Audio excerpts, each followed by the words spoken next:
Boa noite a todos os corações amigos que acompanham o Evangelho, prece e radiação do Centro Espírita Cearense.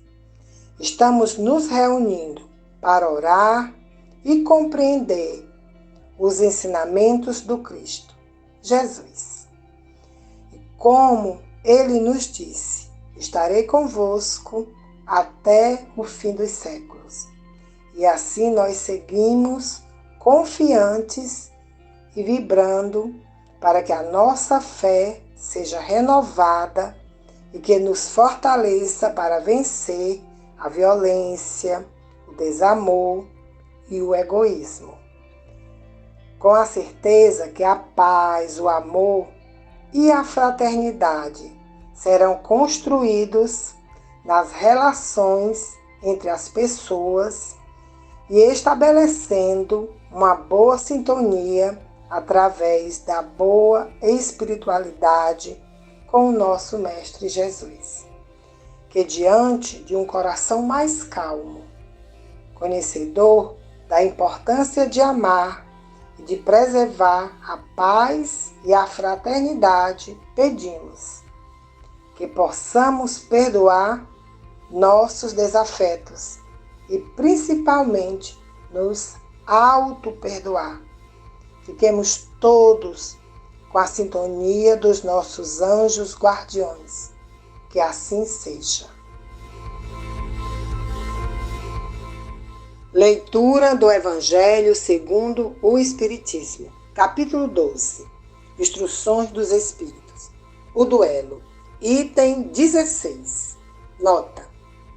Os duelos vão se tornando cada vez mais raros e, se de tempos a tempos, alguns de tão dolorosos exemplos se dão, o número deles não se pode comparar com dos que ocorriam outrora. Antigamente, um homem não saía de casa sem prever um encontro, pelo que tomava sempre as necessárias precauções. Um sinal característico dos costumes do tempo e dos povos. Se nos depara no porte habitual, ostensivo ou oculto, de armas ofensivas ou defensivas.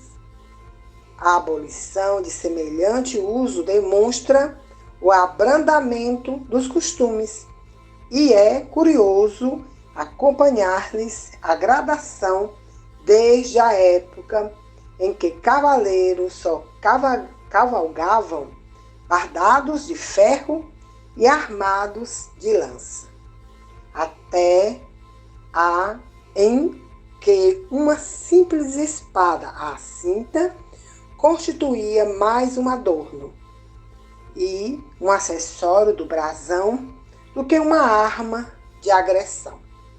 Outro indício da modificação dos costumes está em que, outrora, os combates singulares se empenhavam em plena rua, diante da turba, que se afastava para deixar livre o campo aos combatentes, ao passo que estes hoje se ocultam. Presentemente, a morte de um homem é acontecimento que causa emoção, enquanto noutros tempos ninguém dava atenção a isso. O Espiritismo apagará desses últimos vestígios da barbárie, incutindo nos homens o espírito de caridade e de fraternidade.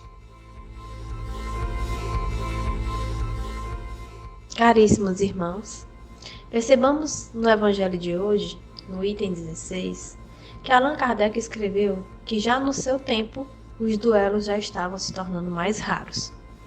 Ele cita as precauções necessárias nos tempos de outra hora, que ao sair de casa era necessário o uso do porte habitual de armas, afirmando que a abolição desse uso revela o abrandamento dos costumes. E ele cita: E é curioso seguir a sua graduação, desde a época em que os cavaleiros só saíam com armaduras de ferro e lança em punho, até o simples uso da espada, que se tornou mais um ornamento. Cita também que os enfrentamentos pessoais aconteciam nas ruas, afastando-se demais para dar lugar a eles, quando no seu tempo já esses combates se ocultavam.